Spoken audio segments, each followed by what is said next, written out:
এই যে বন্ধুরা দেখতে পাচ্ছ, এটাকে মেড়া বলে। এটা আমরা আগে অনেক তুলে আনতাম, বিশাল বড় বড় গাছ তৈরি করতাম, বোম ভরে রাখতাম মাঝে, দিয়ে আগুন জ্বালাতাম।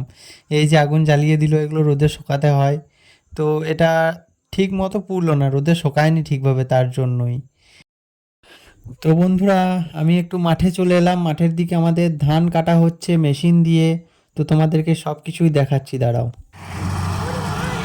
কেমন ধান কাটছে দেখ।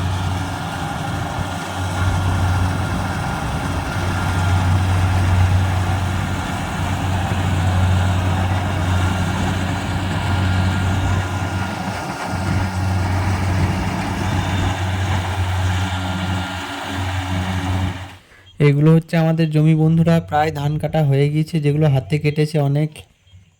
আর বন্ধুরা, ধানটা কাটার পরই দেখতেই পাচ্ছ কেমনভাবে ট্রাক্টরের মধ্যে লোডিং হচ্ছে। ধানগুলো একদম কাটাই করে ছাঁটাই করে একদম সব রেডি হয়ে গিয়েছে।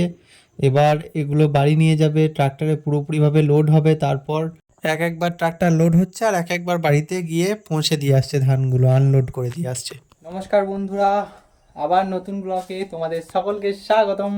তো তোমাদেরকে দেখালাম ধান কাটা কিভাবে হয়। আজকে আমাদের মেশিনে ধান কাটছে।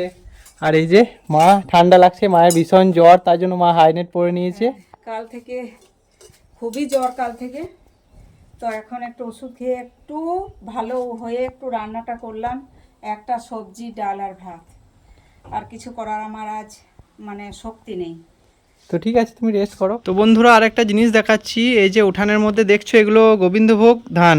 তো এই যে এই মেশিনটা যেটা দেখতে পাচ্ছ, গোবিন্দভোগ ধানগুলো ঝরিয়েছে আজকে, কারণ এই ধানগুলোই নবান্নে আতপ চাল করা হবে আর কি। মেশিনের মধ্যে পেশাই করে আতপ চাল করা হবে, তারপর এগুলো নবান্নে ছেঁকে খাওয়া হবে। তো কি বলবো, আতপ ছাঁকা হবে, তোমরা সবই দেখতে পাবে নবান্নে কেমনভাবে আমরা, আমাদের নবান্নটা কেমন নবান।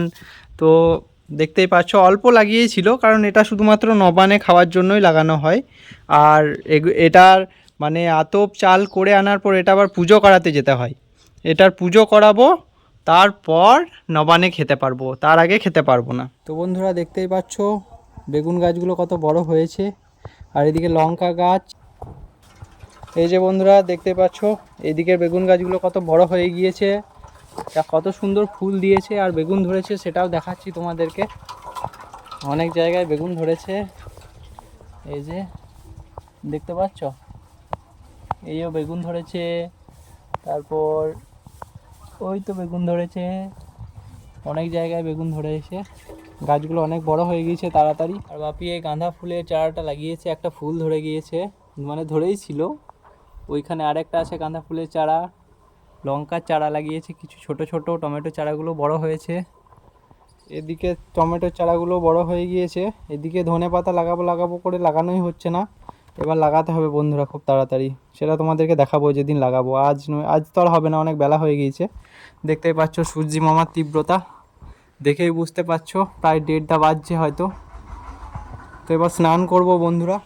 বন্ধুরা, ছেলে তো ছোট থেকে পড়াশোনা করেছে, এই তো গ্র্যাজুয়েশন কমপ্লিট হলো। তো চাষ সম্বন্ধে এত কিছু জানে না, শিখছে একটু একটু করে সব। তো এইটা আমাদের ধান ঝাড়া মেশিন। তো এই তো গোবিন্দভোগ ধান এইটুকুই লাগাই। তো আমাদের নবান্ন উৎসব অগ্রহায়ণ মাসে যেটা আসছে, এটা হচ্ছে গোবিন্দভোগ ধান, খুব সরু সরু। তো এটা 4 দিন রোদে দিয়ে তারপর সেটা একটা ডেট করা হয়, মেশিনে পেশাই করে এটা আতপ হয়। আর ওই যে নোংরাগুলো বের হলো, আরও নোংরা বের হবে, এটা দুভাগ হবে। তো সেই আতপ দিয়ে আমি পঞ্চদেবতার পুজো করাই, তারপর নবান্নে আমরা মুখে কাটি। তো এই হলো আমাদের নবান্ন উৎসবের শুরু। তো বন্ধুরা, এগুলো সবই দেখাবো তোমাদেরকে কখন কি করা হচ্ছে না করা হচ্ছে। তো বন্ধুরা, এইমাত্র স্নান করলাম, স্নান করে রেডি হলাম, এবার খাবার দাবার খাবো। বেলা অনেক হয়ে গিয়েছে বন্ধুরা। তো মা কি করছে দেখি বন্ধুরা। মায়ের তো শরীর খারাপ ছিল প্রচণ্ড, তো দেখাচ্ছি। এই যে বন্ধুরা, মা শুয়ে আছে। মা, এই তো ওটা জ্বর ছাড়লো? কালকের থেকে একটু ভালো আছি। কালকে খুবই শরীর খারাপ ছিল, খুব ব্যথা, মানে হাড়ে হাড়ে। তো সেই ব্যথাটা কমেছে আজ, কালকের থেকে একটু ভালো আছি। বাড়িতে তো আমি একা, করার কেউ নেই। একবার করে শুয়ে উঠে বসে রান্না করলাম, হুম সেদ্ধ ভাত করেছি। হুম। আর এই যে বন্ধুরা, বাপি এখানে বসে আছে। বাপির স্নান করা হয়ে গিয়েছে, বাপির খাওয়া হয়ে গিয়েছে। খাওয়া হয়ে গেছে তো? বাপি খেয়ে নিয়েছে, আর মা এখানে বসে আছে। এদিকে এসো, তোমার বাপির খাওয়া হয়ে গেছে। তো আমাকে কষ্ট দেওয়ার মতো কেউ নেই। আমার বড় ভালো, আমার ছেলেও ভালো, যা পারবে তাই করো, না পারবে মুড়ি খেয়ে থাকবো। তো সেটা তো হয় না বন্ধুরা, আমি কষ্ট করি সেদ্ধ ভাত করেছি, তো ছেলে খায়নি, ছেলেকে দেবো। আর আমার তো একটু ভাত খেতে ইচ্ছা নেই, আমি খিদে পেলে একটু মুড়ি খাবো। তো বন্ধুরা, এই একটু আগে আমি আবার ভাগ্নির এক্সাম ছিল 2টো থেকে, তো এখন প্রায় 2:30 বাজছে। আমি ভাগ্নিকে স্কুলে দিতে গিয়েছিলাম, রোল নাম্বার খুঁজে দিলাম, বসিয়ে দিয়ে এলাম, দিয়ে স্নান করলাম, তারপর এবার খাওয়া দাওয়া করব। তো খেয়ে নিই, তারপর আবার ফিরে আসছি। তো বন্ধুরা, দেখতেই পাচ্ছ হাঁসগুলো এদিকে ঘোরাঘুরি করছে, আর এই হাঁসটা আমার কাছেই আসছে। এই তো চলে এলো খাওয়ার জন্য। তো মা এখানে খাওয়া দাওয়ার পর ভাত দেয়, তো তাই সবাই আসে। আর আরেকটা জিনিস দেখাচ্ছি, এই যে এই বাহনগুলো, এগুলো হচ্ছে মায়ের বাহন, আরও 2টো আছে, সব এখানে এসে বসে থাকে, কারণ মা খেতে দেয়। মা একটু আগেই খেতে দিল, তাও সে বসে থাকবে খাওয়ার পরও। তো এই একটু আগে খেতে দিল, আর এই হাঁসগুলো এখানে খাওয়ার জন্য ঘোরাফেরা করছে। একটু আগে একটা বগও এসেছিল, ওটা আমার ক্যামেরা ক্যাপচার করতে পারলাম না। এই ড্রেনের মধ্যে ছোট ছোট মাছ আছে, ওগুলো ধরার জন্য আসে। আর এরা এখানে বসেই আছে, তো দেখতেই থাকো এদের রঙ্গ তামাশা তোমরা।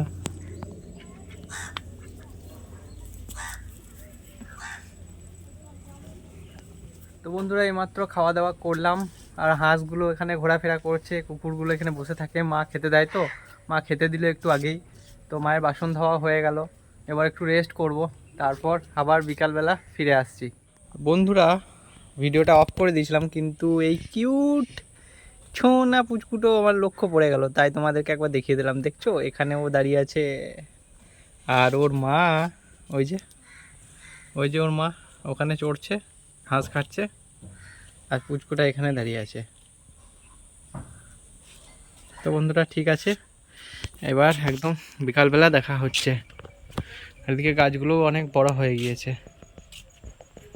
তো বন্ধুরা, দেখতে পাচ্ছ বিকালবেলা হয়ে গিয়েছে, আর সূর্যি মামা ওদিকে অস্ত চলে গিয়েছে, প্রায় 4:30 বাজছে। আর এই যে মা দাঁড়িয়ে দাঁড়িয়ে চা খাচ্ছে, হাই, দেখতেই পাচ্ছ। আর এই যে আমিও চা নিয়ে নিয়েছি, তো চাটা খেয়ে নিই। তো বন্ধুরা, সকাল থেকে এতটাই কাজ ছিল যে চা খাওয়ানো দেখানো হয়নি, তাই বিকালবেলা চাটা খাচ্ছি। তো বন্ধুরা, ব্লগটা আর বেশি বড় করছি না, যতটা পেরেছি তোমাদের কাছে তুলে ধরেছি, ধান কাটা থেকে শুরু করে কেমন কি সব কিছু হয়। তো দেখা হচ্ছে অন্য কোনো দিন অন্য কিছু নিয়ে। Tata. Hey kid, don't ever let them get inside your head.